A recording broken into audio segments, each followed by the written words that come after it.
But he has a crazy party after his runway show. Craziest party I've ever been to. So you're okay. As amazing as it is, there's no mind involved in it. So I spent about 6 months building my portfolio without a single paycheck. Whilst I'm doing this, I'm thinking, what is this all about? This is not as good as I thought. What is this? Well, I've always been interested in tech. I've always loved the computer. Really? Loved the internet. Even in secondary school and stuff. Secondary school. I'm a fan as well. I was discussing this last night. I think there is a bit of evil in him though.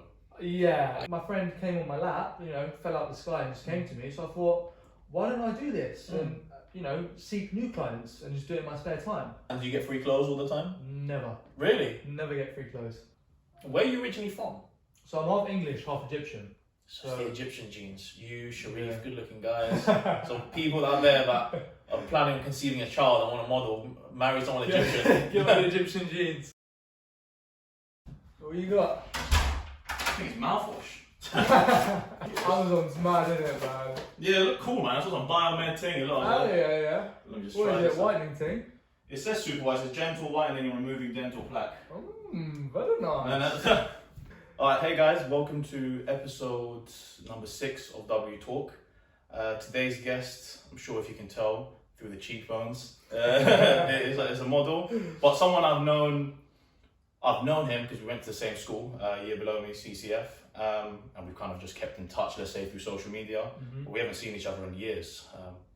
Probably a good 7-8 years, even more. It has to be. Yeah. You didn't even go to sixth form at CCF, did you? No, I went to Woodhouse. Oh, okay, nice. So last time we must have seen each other was when you left CCF. But today we're going to run through a bit about Haris.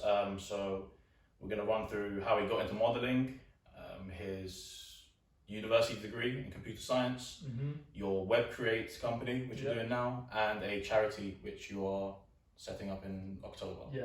Well, I'm not setting up, I'm involved in that. Okay, nice. Yeah. So let's rewind it to even before you were a model. When did you actually first get recruited as a model? I know it was pretty young. Yeah, so I wasn't even recruited actually. Okay. I actually applied online. Oh, really? So it was, I just had some pictures, as you do, sort of Facebook pictures back in the day. Maybe even, no, I was going to say MySpace days. Definitely not MySpace days.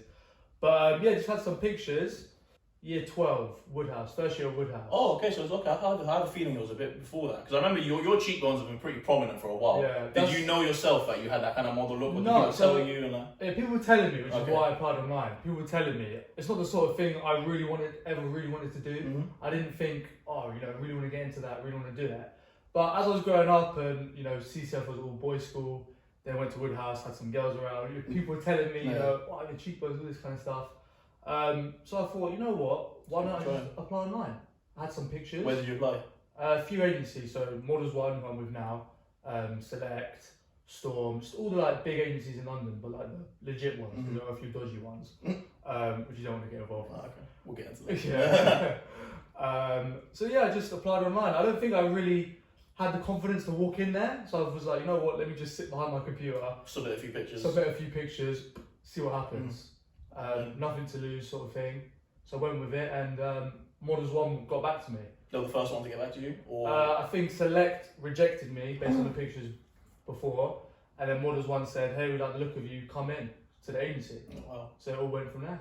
Do you feel like you've always been a confident person in your look? Because some models, they've got the model look, but they might not have that confidence in them or think that they're paying, let's say. Were you a pretty quiet guy, reserved guy? I was never really on that, thinking I'm paying, in quotes. You know what I mean? I was never really, look at me, look at me. I've never really moved like that. Yeah. I like to think of myself as quite humble anyway. I was going to say this, because not that I've met many models, but the modelling world is, you're up your own arse, you're a model. Oh. You know what I mean? You're getting paid to go out everywhere, so you do have that ego with it. And I feel like I've never known you that much, but based on the energy from just seeing you at school or in general throughout your career, you don't come across as an arrogant guy. Look at me, I'm not going to talk to you because I'm a model, which is good. I've tried to avoid being like that. Has it been hard to I wouldn't say hard, it's just kind of who I am, but I have met obviously models who are exactly how you described.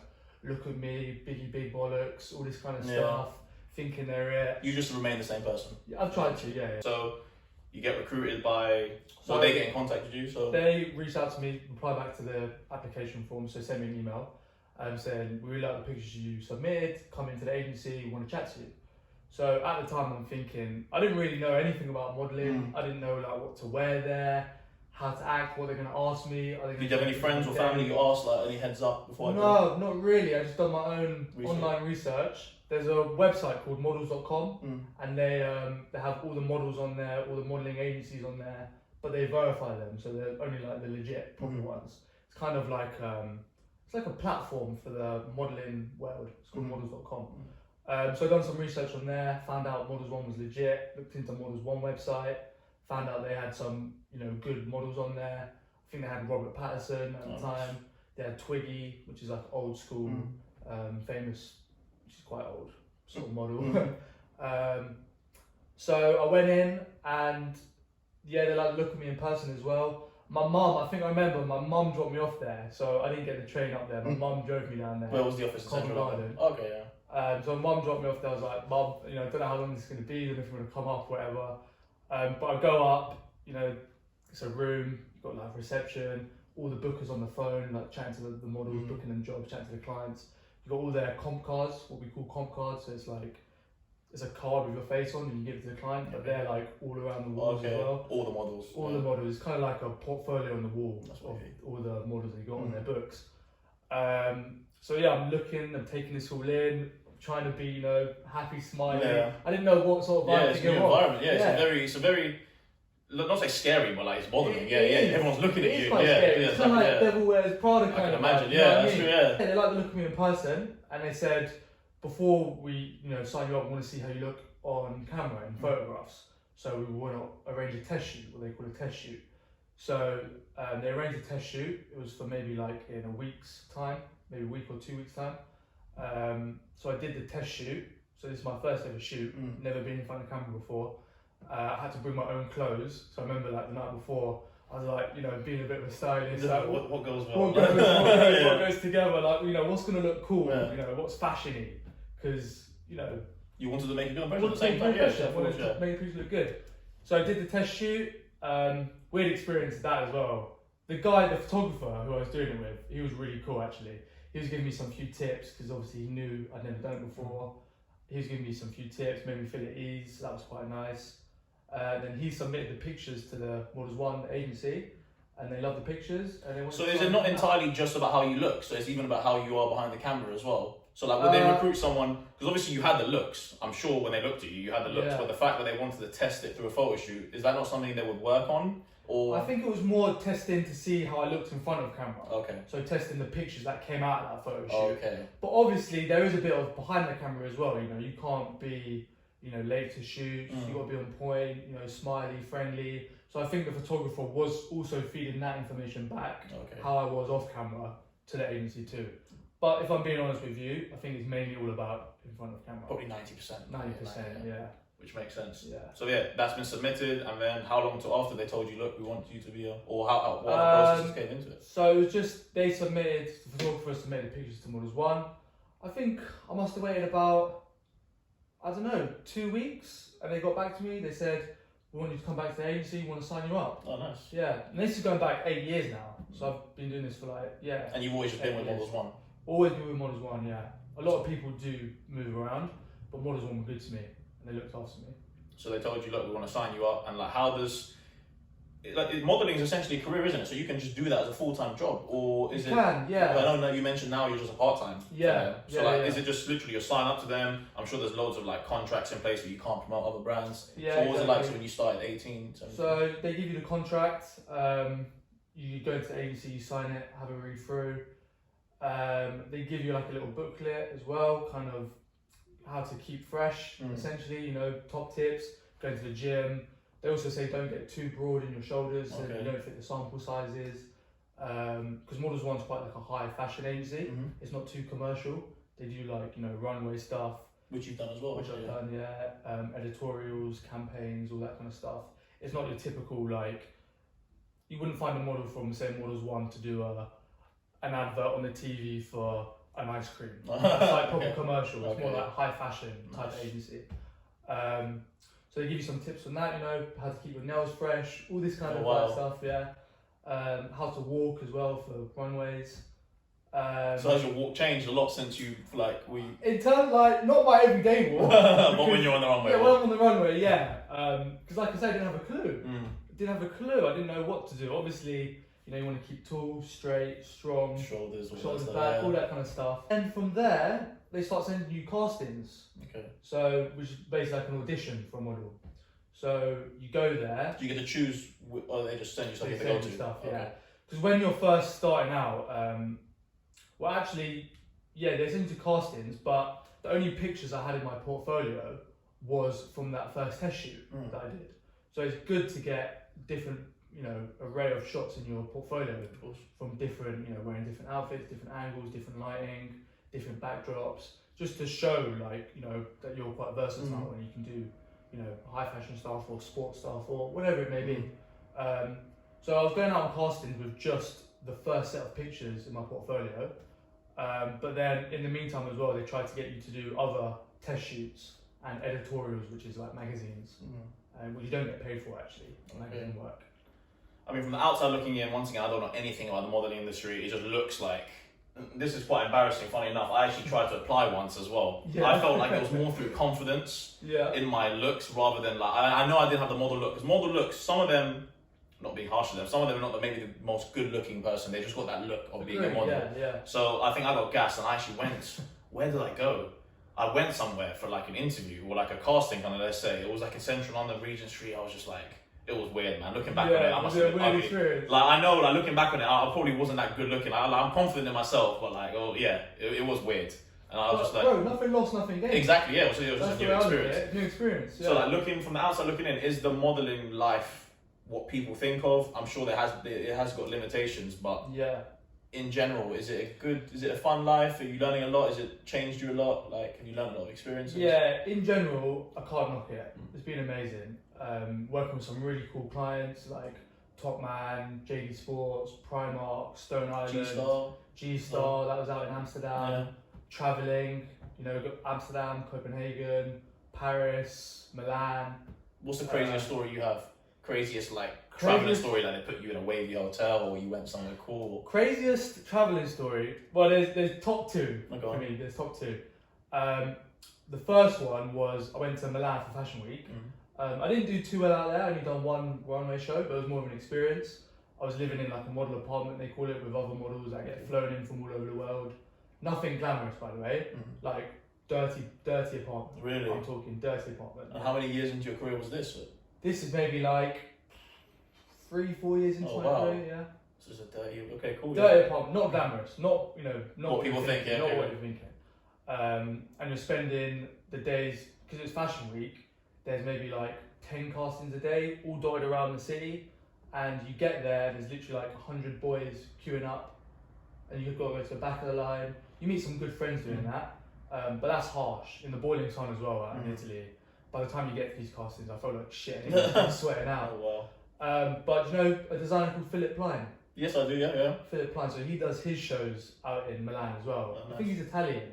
Apparently there's some funny stories about him, saying he gets his money from like mafia and stuff. Oh, well, he probably does, to be honest. Italy's crazy. It's weird, like, this guy's like a weird guy. Did you meet him? No, I didn't meet him, but he has a crazy party after his runway show.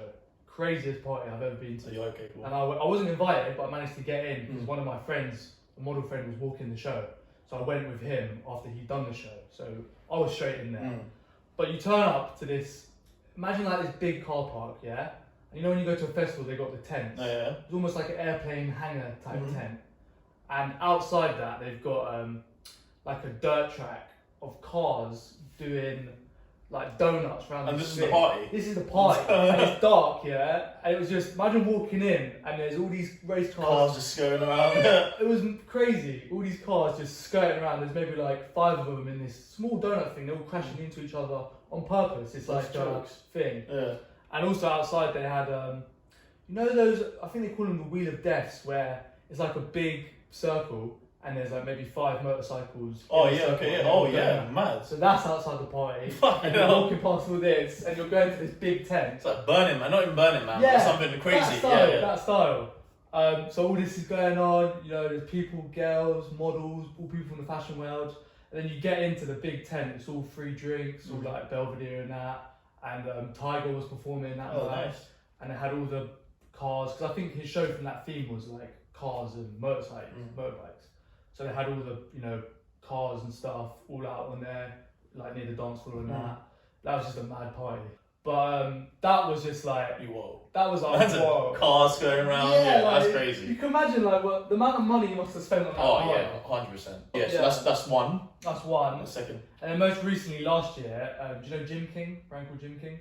I can't say I do. They kind of, they're based up north, Stockton, like Foot Asylum and JD Sports, mainly tracksuits and sportswear. They wanted to shoot their new collection in Dubai. So they flew me out to Dubai for like, I think it was like 5 nights. And that was just amazing as well. Where did they put you? We was in a hotel, where is it? You know that Jumeirah Beach? Oh, Jumeirah Beach Hotel? Not the Jumeirah Beach Hotel. Not the Wave? No, it was in the Residence, so the Jumeirah Residence. There's a few hotels in there, it was one of those. Not like Mina Asalam, Al Qasar, those ones? No. Something. Okay, yeah, cool. It was within that kind of complex, isn't it? And they booked this villa for one of the shoots to get some pictures in the villa in this island that we had to get a boat to. So that was sick. Really cool place. So top 2 places, the Philipp Plein? Philipp Plein, and then going to top 2 experiences, just to think like, wow, this shit is mad. Like, I can't believe I'm actually here. Have you met anyone inspirational throughout the kind of modelling industry that's given you like some great advice to like help you stay focused? Have you met any of those kind of people, or has it just been you just going through the waves? You know what? I met one of my best friends, one of my good friends now, through modelling, a guy called George, who's also at Models One. And me and him had a similar look, so we'd often go to the same castings. So that's how we met each other. And he'd give me some good advice, because he'd been doing it a little bit longer. So he's a bit older than you? A bit older than me, yeah. And it was always just kind of me and him, we used to ring each other up, yo, you got this casting, cool, I'll meet you there. And just, go for lunch afterwards, or grab a drink afterwards. So that was really nice. He gave me some good advice about the industry, and take it with a pinch of salt kind of thing. Because personally, it's not something I'd want to do for the rest. As amazing as it is, there's no mind involved in it.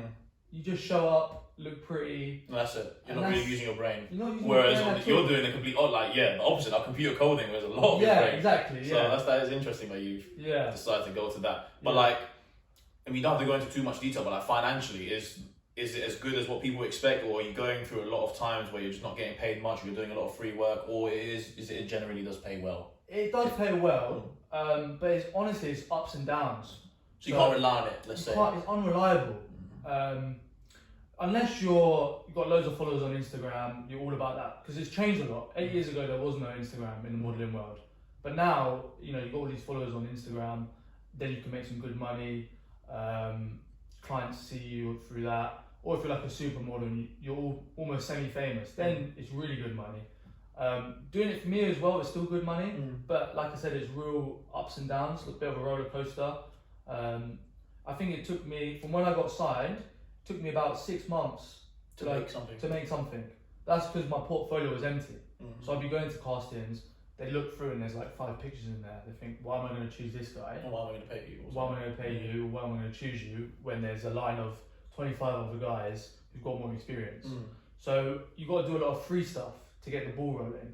So you do magazines, which is you don't get paid for, but you get some good pictures from it. So it's about building that portfolio to eventually then get the big Exactly. hopefully. So I spent about 6 months building my portfolio without a single paycheck. Whilst I'm doing this, I'm thinking, what is this all about? This is not as good as I thought. What is this? Like I'm travelling within London, going to meet different photographers, putting on some weird clothes, getting my makeup done. I'm like, what is this about? Why am I getting paid? Why am I getting paid? Yeah. And how old were you at this point when you were 17, 18, right? 16, 17. So you were in college as well, so you had college. I had college as well, yeah. So that wasn't the easiest thing. But then once I started getting pictures in my book, the clients started coming through. I started to build a little bit of a name for myself. Like you said, working with G-Star in Amsterdam, working with Top Man in London, Primark, JD Sports. I tend to used to go for that sporting kind of chavvy kind of vibe with my short hair. So that was good. And they paid pretty well. Good. Yeah. Interesting. It's a day rate, so they pay you a figure for the day. Based on Cool. And then if they do fly you out to places, that's all paid for as well. You never have to really go into your pockets. Yeah. And then let's touch on, because you mentioned at the beginning, was it fake modelling industry? agencies? Yeah, like, stay away from them. So dodgy ones. Have you experienced any of them, or you probably didn't have to because you were straight in the models one? I was very lucky like that. Yeah. I feel. I went straight to the legit one, and they liked me. But I did my research. There are some fake ones out there where they will generally approach you, or maybe if you're not too versed in the industry, you will approach them, and they say, yeah, we like the look of you, regardless of who you are. That's just the spiel they give. Yeah, we love your look, all this kind of stuff. Come down, make you feel good, make you feel important, make you feel like, wow, this could be a new career for me. You get there, and then they'd be like, yeah, we've got all these clients lined up, but we haven't got any pictures of you, so, give us £1,000, £500. And we'll take pictures of you. And we'll take pictures of you. Them knowing full well that they won't be able to get you any jobs, or they haven't even got any clients themselves. Mad. So I mean, that person's gassed. Oh my god, like, yeah, they love me. Oh my god, yeah, this That's company crazy. loves me. Let me pay them, yeah. Let me pay them. So it's more of I think quite a psychological thing the way that works. Yeah. But as you mentioned as well, you've done your research, so yeah. Whoever does get approached, just make sure you do your research. Do your research. Like I said, if anyone's looking out there into it, check out models.com. All of the legit ones are on there, and you can filter by what city you're in as well. Okay. That's a good little hub. There. Good little hub. It's a legit website as well. So, you got recruited as a model, gone through a few of your stories. At this time, you're at college as well. What were you studying at college? I was studying PE, okay, economics, and biology. Oh, so you had nothing computer based? I had nothing computer based. Okay, so when you went to uni, you studied computer science, right? Yeah. Did you go to uni straight after college? No. Okay. So I took 2 gap years to do modelling full time. Okay. Which was really good, which was when I got to travel as well, because I could focus on it. That's when I started building up more clients, and I could really get immersed into the modelling. Really get immersed. I didn't have to turn down any jobs. Let's say at college, I might not be able to do it because I had important, deadlines, or you don't want to miss any work kind of thing. But now I can fully immerse myself into it after college. So I took 2 years out, 2 gap years, to do modelling full time. And during that time, I've always been interested in tech. I've always loved the computer. Really? Loved the internet. Even in secondary school and stuff? Secondary school, even younger, I've always liked, phones and... Where do you think that came from? The parents, family, I don't know, Just always been a techie guy, just like... Yeah, I don't know, I just always was into it. I don't know if your mum's like this, but my mum doesn't have a clue about tech. Tech, yeah, they're very they hold the phone like that. Yeah, very old school. So any tech problem that anyone in my family had, printing, setting up Sky. You sorted it all out. I sorted it all out. So from there I got known, in the family. He's a tech guy. He's a tech guy, It's obviously a little joke, but go to Haris if you want anything sorted. Then from there, just kind of, got into it, watched a few videos on it. I think the way my brain works, I like to know how things work. So I'll be using the phone on the internet or using the computer, and I'm like, how does this work? How is this happening? Yeah, okay. How am I clicking on eBay and eBay's coming up in my face? I wanted to know the whole blueprint of it, how it works. Behind dissect how it it all, and So then, so that you tapped into that, and then to do computer science at uni, did you not need any qualifications, or you could just bang up computer science? You could just go straight into computer science from A levels. No matter what you study. No matter what you study. They say it's good to have some sort of mathematical degree. Okay. Because there is some maths involved, but the uni that I went to, City Uni in London, they didn't require that. Okay. Yeah. And when you finished, you done 4 years of that? 3, 4 years? 4 years, yeah. And how was that? So before I went to uni, in my second gap year or second full-time modelling year, I went to Ravensbourne Uni to do a short... Is that in London? It's in London, yeah, opposite O2. I went there because they had a short course going. It's called Code Zoners. This is how I sparked the interest of wanting to go study it further. Okay. So they had a short course there called Code Zoners. It was free to join. In fact, they paid you for taking the course. Oh wow! Because they want, the government wants people to learn these tech skills. It's going to be super important 100% in the future. And it was 3 days a week studying, and then 2 days a week they found you a placement. And they're paying for all of this. They're providing all of this. Yeah, they provide it. They set you up with a placement. They teach you for 3 days, and you go work for 2 days, so you get some real experience, and you get paid. I think it was like £1,000 a month. Oh wow! To study that for 9 months. Nice, and you're learning a very valuable skill. Yeah, that's wicked. And it was quite flexible as well. So whilst I was doing my modelling, I could because you know I wasn't paying for it, you know I could say, oh, you know, guys, I can't make it today. I mean, just I didn't really say I've got to do a shoot. I just yeah. That's cool. So you done that for 9 months, and then you went to. Did that for 9 months. Learned a lot, and that was my first time coding. They taught how to code in some languages, mainly like web development languages. So that was really good. It was my first kind of glimpse into it, and I thought, wow, I'm enjoying this. I find it super interesting, and also applying it straight away in those 2 days a week. So I was working at a place called EMAP. They are like a publishers. So I think they've got like 15 different magazines. But I was doing the advertising operations there for 2 days a week, which is basically they got 15 different magazines. So they've got 15 different websites for those magazines, and someone needs to set up the adverts. So you know, you go on, you might see that banner at the top or banner down the left hand side. Need someone to do that. They need someone to set it up. So I was doing advertising operations 2 days a week and learning 3 days a week. And then that finished, and I thought, wow, let me go get a proper degree in it. So then you enrolled to City of London Uni. Yeah, City University of London. Finished a 4-year course. 4 years. Computer science. So part of it was a placement year. Which you done at IBM. Well, they had an assessment centre. Funny story about that actually. It was in Winchester, the assessment centre, and I got the date wrong. So luckily, I thought it was sooner than it actually was. So I showed up a week early. At least it wasn't late. At least it wasn't late. But I showed up a week early, had my suit on, you know, trying to impress. I got there quite early as well, so I was in the car doing some research, prepping myself for it. Got to the reception, I was like, you know, hi, I'm here for the assessment centre. Sorry, there's no assessment centre on today. What do you mean? I just spent an hour in the car, and it took me 2 hours to get here in the car. Prep myself up, got my suit on, everything, and it wasn't even on the day. But did they let you do it, or they just told you no, because you've got to, you know, it's a proper planned. Because I think there's about 20 people in one assessment centre. And did they only choose? I think there's no limit to how many they choose. Okay. It depends if they see people they like, and you're kind of all competing against each other. It's a weird environment as well. That is techie world. Yeah, just these assessment centres though as well, because everyone's trying to outdo each other. Okay, yeah. Everyone's trying to one up each other. Everyone's trying to look better than the person next to them. Yeah. So that's a weird environment. So IBM. Do you know much about IBM? I'm not going to sound like a tech guy, but I know they've been about for a minute. They're 100 years. I know they're very deep into AI, even back in the day as well. So I know they're probably going to be the future of a lot of things. But the ins and outs, comparing them to another kind of tech company, I don't know much about IBM. But so what's that been like? Because I know they're a huge company. They're probably one of the top 5, top 10. Yeah, one of the biggest IT employers in the world. They've been going 100 years. Oh wow. Yeah, really old school company, which has its pros and cons. But the main arm where they make most of their money is through consulting. Okay. So they work with mainly business to business, so IBM to another business, and they help them with their tech needs, let's say. Generally it's like, you know, big complex problems. So they might be working with the police, for example, UK police, to implement a new database to have to put all the... Have you heard of the company called Palantir?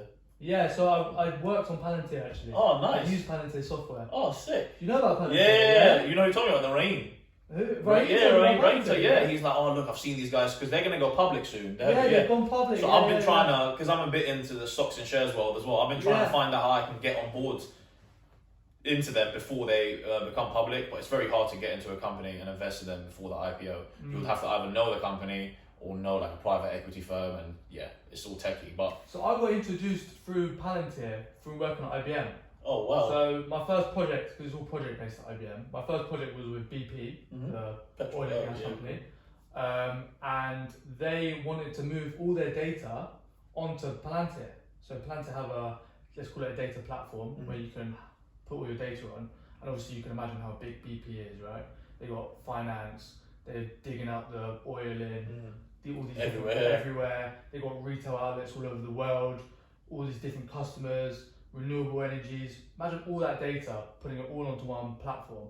So they wanted IBM to test the suitability of Palantir to put all that data on. Oh, nice. So I worked as a data developer on Palantir, so I was using Palantir day to day. That's sick, all the odds of that. Yeah. They're a crazy company. Like they've even helped with COVID apparently recently this year. Well, the UK they've helped with like data input or kind of tracing. So their main work is with the police, crime and US, stuff.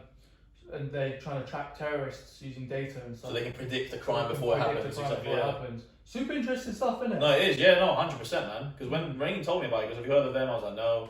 Googled them, blah blah. And like I speak to them every now and then because it's always mentioned in the news sometimes recently, especially this week as well. And now that you say that, I need to. Yeah, this company, I think they're onto some big things. They're a very weird company. Really? I don't know if you read up about it. They're very secretive.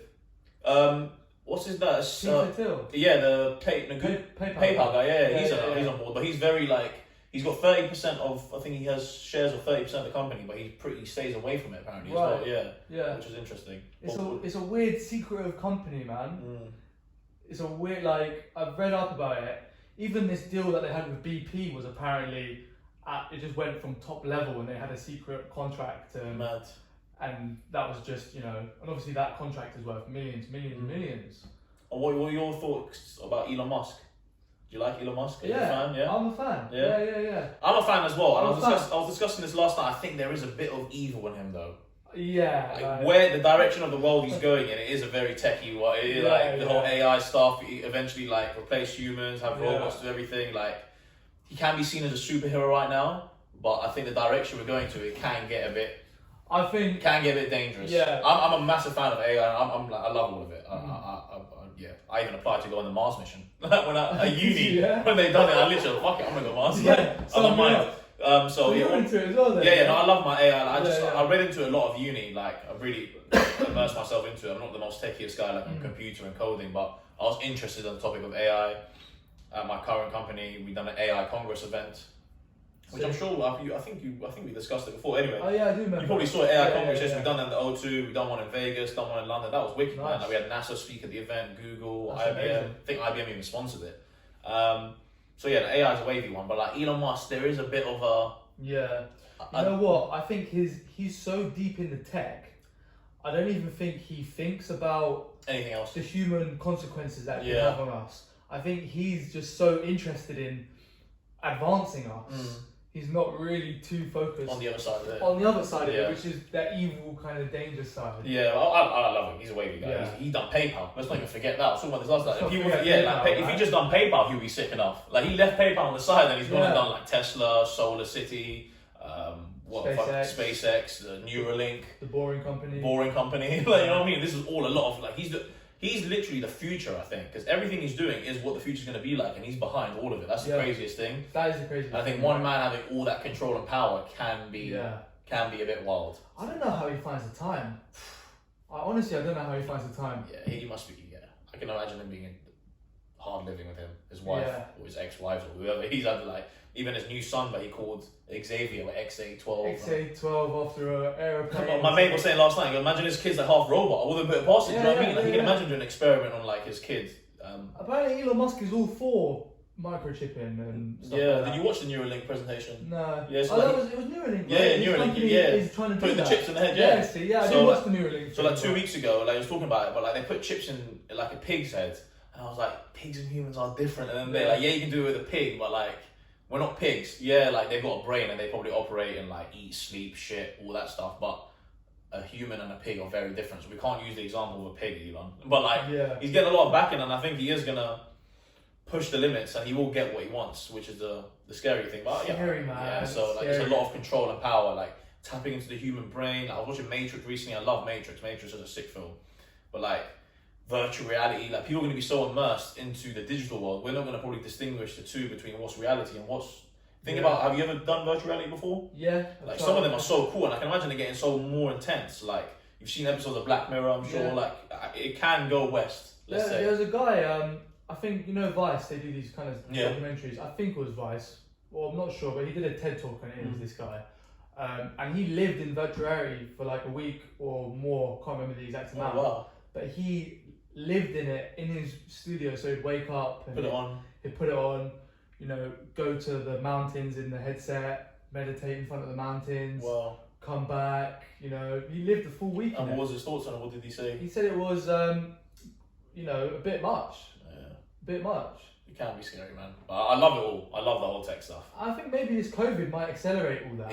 I said the exact same thing. I was like, this is just going to show that humans are not reliable in the sense of like if there's a pandemic, you have to lock people down, you stop business, manufacturing, all that stuff. Well, if you have robots doing all that, a robot can't get a virus. Yeah. It can get maybe a computer virus, but you know what I mean? Like, it can't get any virus that can stop production. They can work 7 days a week. They're not going to worry. They're not going to ask for pay cuts. Breaks. Yeah, exactly. They're not going to ask for pay rises. They're not going to moan about, oh, I'm not feeling left out on a promotion. Yeah.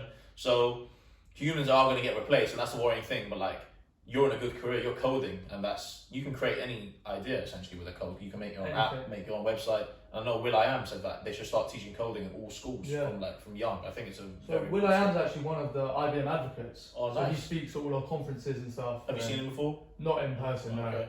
no. The recent IBM conference, Think 2020, was virtual because of COVID, and he was on there giving a talk. I didn't catch it, which is a shame. But he's proper into IBM and tech as well. Yeah, that's cool, man. Yeah. So, I mean, we went completely off track. We started speaking about, I saw Elon Musk. So, the placement year, well, that's why I went to do something. Okay, yes, yeah. And I spent 12 months working for Thames Water. So, I work for IBM. I remember this, I remember seeing this. Yeah. So, I work for IBM, but the way consulting works is they have... as a business to business, as you're saying. Business to business. So, they have contractors like me, I work for IBM, and they kind of loan me out, let's say, to Thames Water. Thames Water pay IBM like £1,000 a day to have me working for them. And then IBM pay me a wage, obviously a lot less than £1,000 a day. That's where they make a profit. So I did that for Thames Water for a year. That was really interesting as well. So Thames Water supply all the water in London. What's the best thing you learned, or the most interesting thing you learned in the whole year of working for Thames Water? Fun fact. Go on. Every glass of tap water you get from the tap has already gone through 2.5 other people's bodies.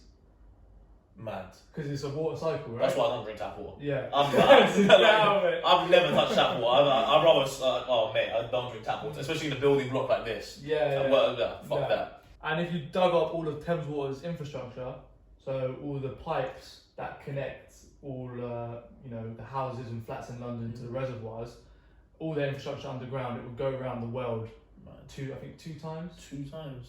That's mad. That's how many pipes there are underneath the ground. And that's just in London. Thames Water is mainly in London. There's a few other areas they supply, but mainly in London. So if you dug up all their infrastructure, go around the world twice. Enough piping to go around the world twice. That's crazy. How crazy is that? That's very crazy. And we take it for granted when you switch on the tap. You do, man.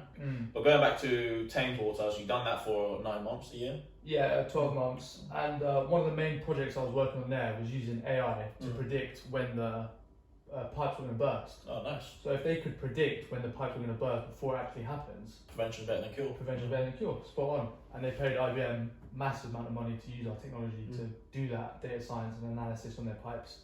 So that was one of the main projects I was involved in there. Had a wicked time doing a placement year.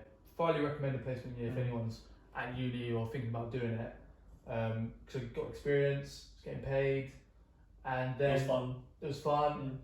You got to use what you learned at uni and apply it straight away, which is sometimes you don't do, right? Some people get a degree and they go work and they complete opposite. And they never get to apply what they've done. So really recommend that.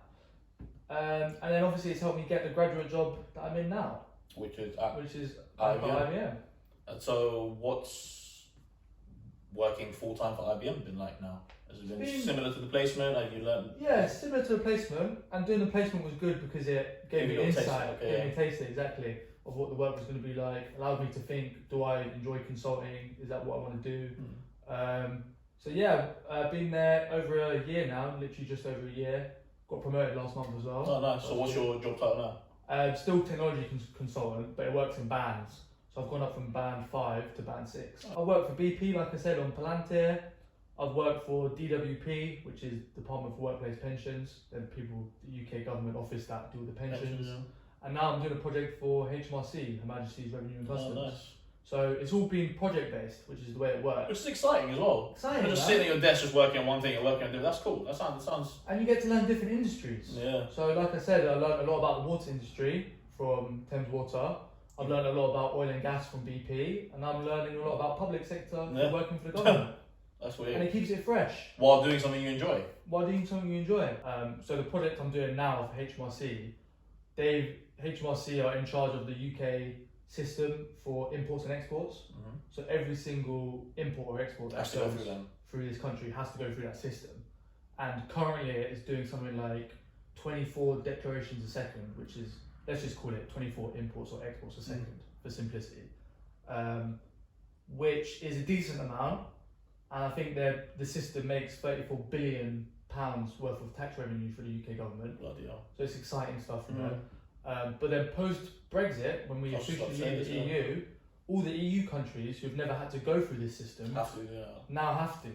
And this system is doing 24 declarations a second. Before that, they're predicting it's going to need to do 160 declarations a second. It's almost like 400%, 500% more than Literally. before. And you can imagine this is an old system, built ages ago. It's not. It's not ready for this. It's not ready for this. So they've got IBM in to make the system more performant for post-Brexit. So I'm working on improving the performance of the UK tax system. Behind it, that's cool.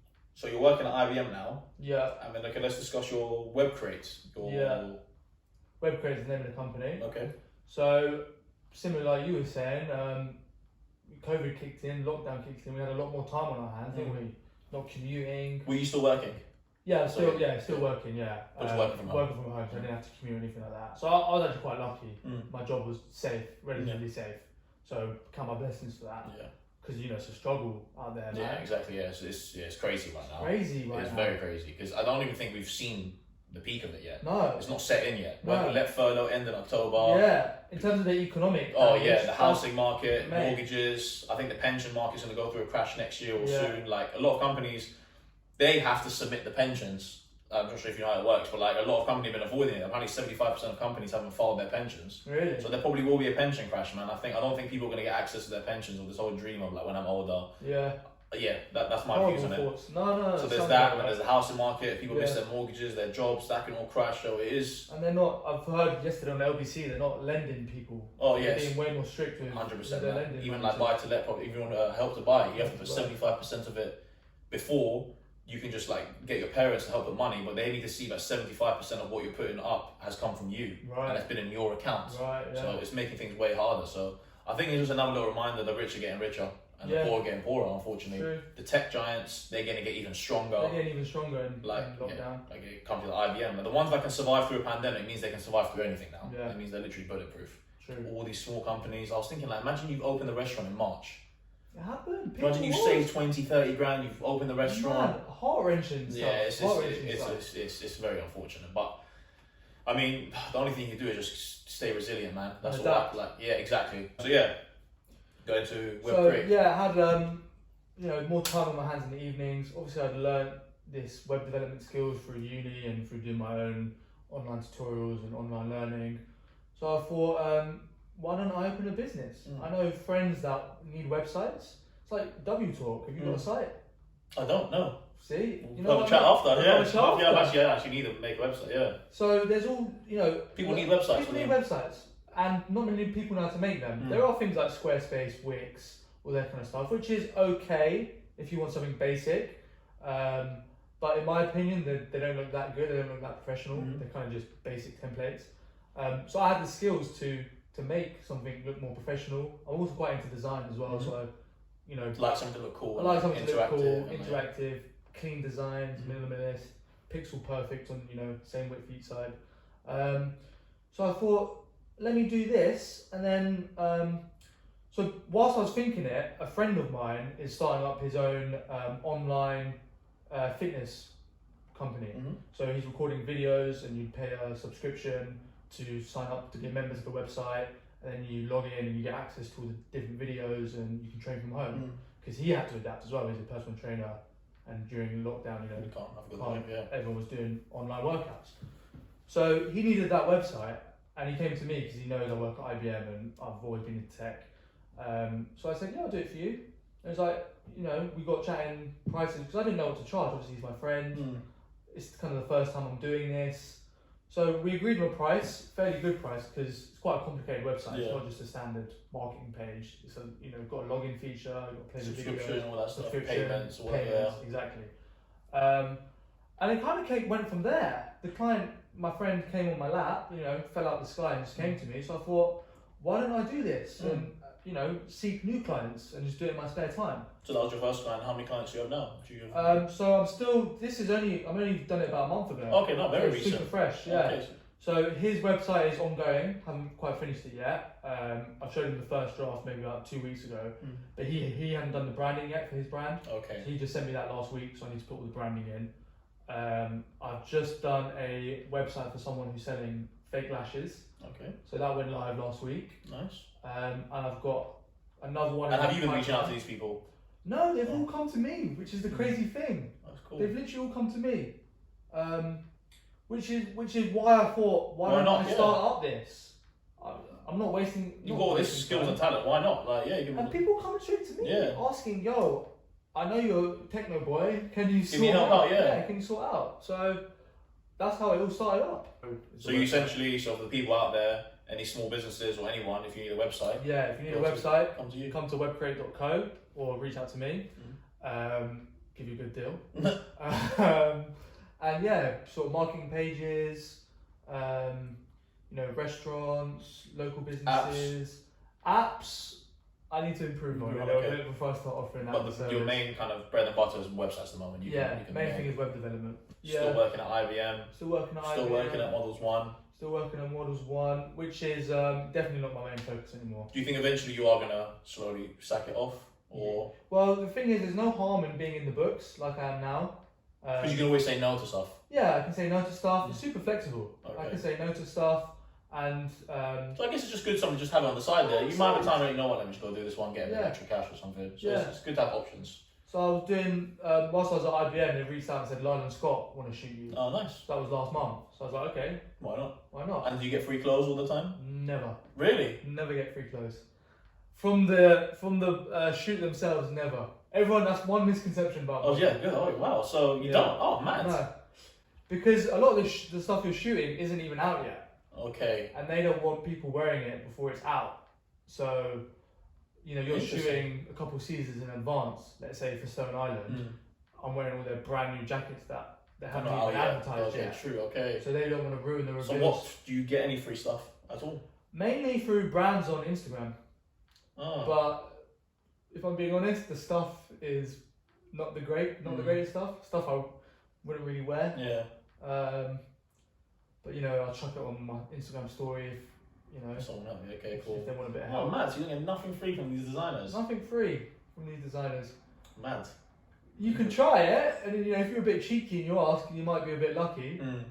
This one fits me really well. Oh yeah. I really like the look of this one. one. I have to take it off. Yeah, any chance you can do a choice. But Okay. no, you don't really get any free clothes. And your partner, your girlfriend, is she a model as well? Yeah, so I met her at uni, and then City of London Uni. Yeah. And what was she studying? Journalism. Oh, nice. And we met in year 2, and started going out. She's amazing, by the way. Living with her this past year has been great. Like literally no arguments. How long were you going out before you started living together? Probably 2.5 years. Oh, maybe. nice. Okay, good. It's been a good transition. Good That's transition, good. yeah. Got to know each other first. Got to know each other at uni. Went on some nice dates, nice holidays. She's a really nice girl. Our personalities just gelled like so nicely. We just clicked together.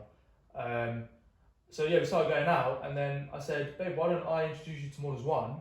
You've got nothing to do." Oh, so she wasn't a model at that She wasn't a model at this Okay. point, no. So I got her into it. Oh, nice. I said, "Let me introduce you to Models 1." And she was honestly dead against it. Really? Dead against it. She's like, "What do you mean? I'm not a model." Like, was she not confident as well? Obviously? Yeah, I don't think she was that confident in that sense. So very similar to you then. Very just similar had to the kind me. of the beauty, but you didn't really it wasn't really glow about it. Exactly.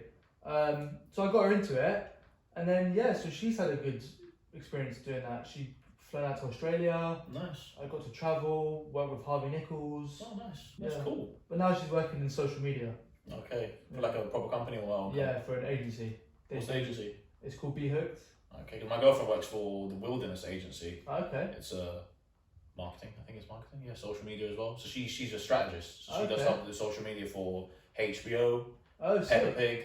Oh, so they got some. Yeah, so big she's got some good clients. clients. So yeah, she loves her job. She works fucking damn hard. Like They work damn hard. lot of hours, A man. lot of hours. I look at it, I'm like, bro, I can't. It's like- crazy. Yesterday, my girl was up at 8 in the morning, and this is all from home. Yeah. She's all working from home. Working flat out all day. Flat out all day, 8 in the morning. No kidding. She switched off at 8:30. My girl's the same. Like, I call her and she's always busy, and I feel like, oh shit, like, why are you always busy? Yeah. What like, you literally from like 8:39 all the way till 6:37, she's just working flat out. It's crazy. Yeah. Absolutely, I'm like, raw. Like, how have you found that with like your girlfriend doing that?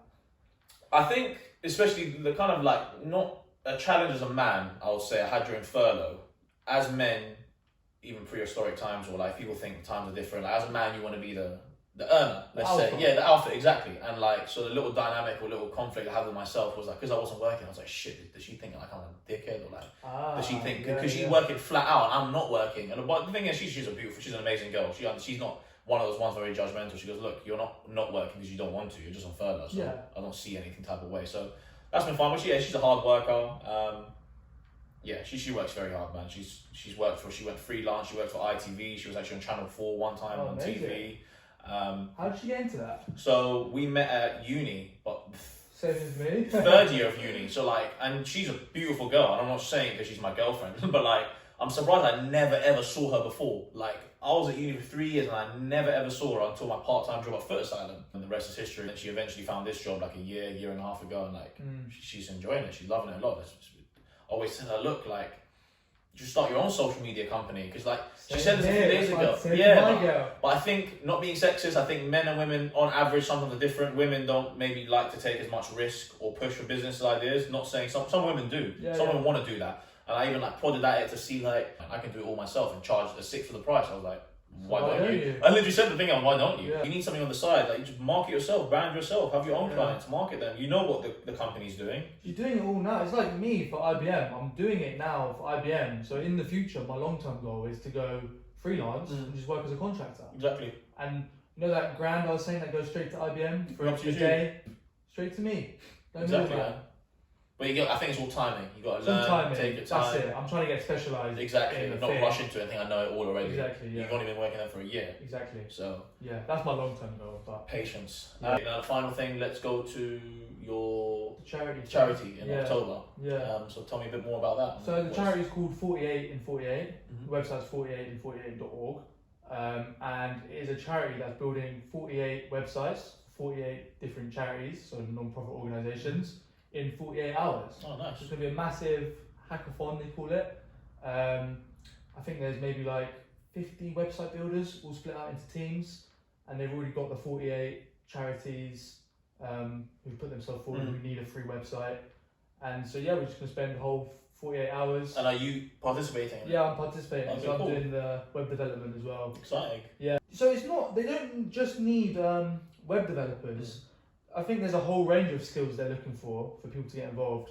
You know, marketing, SEO, search engine optimization, web development to build the websites. You know, everything around building an online brand kind of thing they're looking for. Interesting. Yeah, I'll send you the details afterwards. You can check it out. Definitely, I'll be curious to see. You've clearly experienced a lot. You've been a model, you've gone to uni, you've done placement years, you worked for IBM, you started your own company. Yeah. What's one bit of advice you've been given? I know I asked one in modelling, but like in life, what's one thing maybe your dad told you, your mum, an uncle, a relative, that's just really stuck with you, and you would give that advice to someone younger? Let's say if you're speaking to like a 13-year-old boy or someone younger, you know what? This is just one little advice that's really helped me get through life. Obviously, there's a lot of stuff you learn and you're also learning, but what's one little thing that's stuck with you? One little thing that stuck with me, something my brother said to me quite recently, is don't think too much. Just do it. Like, you can overanalyze things. And spend more time thinking about it. Spend more time thinking about it. Wasting time. Time is money at the end of the day. Wasting time thinking about it. Should I? Shan't I? Or what if this happens and this goes wrong? How can I mitigate that? You know, what do I think about this? You know, just do it. Immerse yourself. Throw yourself in the deep end. And figure it out there. Yeah. Because if you're in the deep end, you need to swim. If you're not in the deep end, you can stand. Yeah. And you don't push yourself to go do it. So it's like this let's just take an example. The web design company that I just started up, my friend came to me, asked, can I build a website? I could have said, oh, no, I'm not ready yet. I don't really have the skills for him. Oh, I don't quite know how to make it. You said yes and you figured that out. Say yes, that's true, and you figure it out. 100%. There's so much stuff online. Yeah. So much stuff online. Everything. At the click of a button. At the click of a button. You just got to find the time, which isn't easy to be fair. Sometimes the last thing I want to do after sitting on a computer all day working for IBM is to sit on a computer again all night and build websites. Yeah. But you got to find the time, stay motivated, don't overthink things, and you can apply that to anything, right? So that's one bit of good advice you got recently. Recently, yeah. Don't overthink things and just do it, because analysis paralysis is real. That's true, man. Especially for me, I think I do tend to think about every single thing. Go deep into it and try to to understand that kind of computer science mind or logical thinking mind, however you want to say it. But yeah, don't overthink things, just go for it and figure it out along the way. Where do you see yourself as an individual? How old are you now, 25? 25, yeah. 25. Where do you see yourself in the next 5 years, let's say? What are some of your long-term goals and drives and ambitions? What to keep like? So I'd really like to become specialised in a technology, whether that be, or a area of technology, whether that be data, AI, analytics, data science, architecture, IT architecture, obviously. I'd like to really hone in on a skill at IBM, because like I said, it's all project based, so you can do different roles on all these projects, which is good. You get to experience a lot, but then, when I've been there for a while, do you want to start to become specialised in something? So I'm known for that. Oh, we need a database guy on this project, get Haris in. Okay, cool, yeah. So you build a bit of a name for yourself. So I'd like to do that. I haven't really thought about taking the web design business to the next level. You're just seeing how it goes. I'm just seeing how it goes. People are coming to me for it. Sometimes that's good as well. Just crack on with what you have. Just crack on with what I have, yeah. Like I said, don't need to overthink it too much. People come to me, it's good now.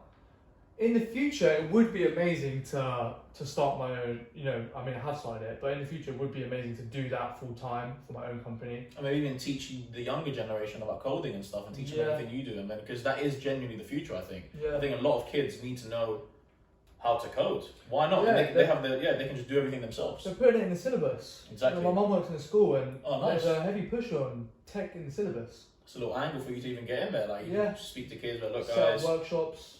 I'm Haris, I've been doing this, let me teach you more. Like kids are always on their phone. Why wouldn't they want to know how to make an app? But there will come a time, because you're doing 4 different things. You're doing web create, you're doing IBM, you're doing modeling, or 3 things. 3 things, yeah. Eventually, I think you would have to definitely narrow it down and focus on one thing, which naturally happens. Definitely. You've already mentioned the modeling one will kind of slowly go to 5-10% of your time. Modeling one, I know for me that's not a thing in the future. Okay. It's like you were saying about, I can't remember what you were saying, but what it was relating to, but you said something wasn't in your hands, it's not in control. Oh, you're not in control, my job. Yeah, the events thing, exactly. Out of your hands sort of stuff. Same with modelling. It's not in my hands if you can't control it. I can't control it, if they want to book me or not. It's all up to them. So anything you can't control. I don't rely on that. That's not going to pay my rent. That's not going to provide my life. That's the sort of thing you could say, right, I want to smash it this month and, earn good money. So yeah, I've got 2 kind of avenues I want to go down. Either, become super specialised in a tech at IBM, get known for it, and then leave the, consultant company and go contractor, go freelance, just work for myself, and, join these projects and just get paid a day rate. Or do my own business and focus on the web create stuff and the web development stuff. I think at the time being, you can definitely do both, because they both intertwine. So it's not like you're doing something completely opposite on web create. Web create is more or less kind of mirroring IBM as a technical based service. Yeah, still learning skills even through doing my own personal. And stuff you're learning at IBM, you can adapt it to web create. So it's a good little kind of mixture, good little recipe you've got there. So we just keep plugging away. I know loads of people. I need a website eventually. I know people that have their own clothing brands and their website might not be as good. And then you can find a lot of people. Do you know what I mean? You can just start with people you know. You just start local base. Yeah. It's amazing. I'm sure everyone that you've spoken to on the people I know of W Talk, they're all people you know. I haven't really reached out to someone. I thought, oh yeah, hey, can I speak to Drake or something? You know what I mean? So I'm being realistic and speaking to people in them. Just work with what you have first. Exactly. Work with what you have. Have you had any major setbacks in life? Any major turning points? L's, let's say, has the L's. Modelling is full of L's. Really? It's full of W's, as I've described earlier, but there's a lot of rejection in it, right? You're showing up to castings and you're getting turned down, or you've travelled an hour to go somewhere and they're not even looking at you in the room. The people doing the cast, they're just flick in your book. Thank you. 30 seconds, you'll be in there. You travel an hour to get it. You think, They didn't even make eye contact with me. yeah, they just didn't even make eye contact with me. Rude as well from them. But so, yeah, modelling's full of L's in that respect, but also full of W's. Any other setbacks? Or like depressing times? You don't have to. Like, not everyone has to. Wood. Yeah, good. That's Touch good. wood. You know, I'm a positive guy. You know, I try to always stay positive. Got good surrounding, good family. Good family, man. That's been super important for me. Yeah. Really close with me and my twin brother. We get along like a house on fire. You know, same age, same friends, into the same stuff. Constantly motivating each other. That's good. He's into gym, I'm into gym. If I don't go gym one night, he calls me up, bro, come, we're going gym. Oh, okay, cool. Now I'm going. So it's a very good, healthy relationship. Very good, healthy relationship with my brother. Parents as well, good healthy relationship. Parents, yeah. My mum's amazing. Honestly, can't fault my mum. She's always been there for me. Can tell her anything. Super down to earth. Super friendly. Not one of these weird kind of too strict or anything like that. So I was blessed in that way. Got an amazing girlfriend. We get along as well, like a house on fire. I generally try to stay away from negative things or things that are going to bring me down. If it's going to bring me down, why am I going to get involved with it? Man. If I'm going to be in a relationship, why do I want to be arguing with them every exactly. week? What's the point? What's the point? I'd rather be single. Isn't it? So I've generally tried to keep it all good, you know. Calculated, stay in the right kind of environment. Yeah, making good decisions as well. That's good. Making good decisions. So yeah, touch wood. Everything's right. fine. Everything's fine. been Maybe right. little L's in the modelling career, Yeah, but L's in nothing, the no modelling career. major setbacks. Nothing major if I'm being honest with you. Where are you originally from? So I'm half English, half Egyptian. So it's the Egyptian genes. You, Sharif, good-looking guys. So people out there that are planning on conceiving a child and want to model, marry someone Egyptian. Give me the Egyptian genes. What heads up would you give to a young model now watching this that might be interested in getting in to be a model? I would say it's definitely not as glamorous as it's made out to be. You know, you're not. I don't know. How can like I said, you're not getting all the free clothes and. You're just a model, and then they're wearing the stuff. Just wearing the stuff. Be on time. Well, for anyone looking to get into it, I'll start off from there. Have a look at models.com. Feel free to apply online if you're not, confident enough, or you don't want to go into the agencies. You don't have the time to go into the agencies. Apply online like I did. Check out models.com. See which good agencies there are because they only put the reputable ones on there. Send clean pictures when you apply. So don't wear a hat, don't wear sunglasses. Obviously, they want to see how you look. And yeah, it took me, like I said, 6 months to start earning money. So don't let that, if you do get into it, don't think you're going to get don't money. Don't think you're going to earn money just like that, because you've got to build up your portfolio, you've got to make a little bit of a name for yourself. You've got to get your name out there as well. The clients have to know. So see it as a career, and essentially as well. Yeah. You got to be ready to take criticism, as you're saying. People want to make eye contact with you. So just because you're paying, don't think that you're going to get everything. No, definitely don't think you're going to get everything. Yeah. Be willing to take a bit of criticism because it will come. Even if it's not direct, just people being rude and showing up to castings and being told to go away kind of thing. Keep an open mind about it. You might be put on some horrible clothes. I've seen you with makeup once or something like some star or crazy stuff. Yeah, all sorts of crazy stuff. And be consistent, be on time, try not to say no to your agencies, be willing to do jobs that other people might not want to do, be friendly on set, be punctual. Yeah. Cool. Nice, perfect. Well, thanks for coming down again. Thanks for having me. I haven't seen you in years, so thank you for actually wanting to come on. I do appreciate pleasure. your time. Pleasure. Gone over some great points. Therefore, have some points to discuss after this. We kind of have a website for W Talk and apps and stuff. I love my tech as well. So yeah, until then, you guys will probably see Haris in your nearest foot asylum or Jada Sports or on your banners. Lyland Scott's coming out soon, so you might see him. Definitely see him there, and you might see him branding your website or your app. Yeah. You never know. So, or fixing the pipes underneath your road. or doing your taxes page. Or doing the tax system when you submit your taxes. Got your finger in loads of pies. Yeah. Well, great. Thank you for coming down, Haris. It's been a Cheers. pleasure. Thank you you guys.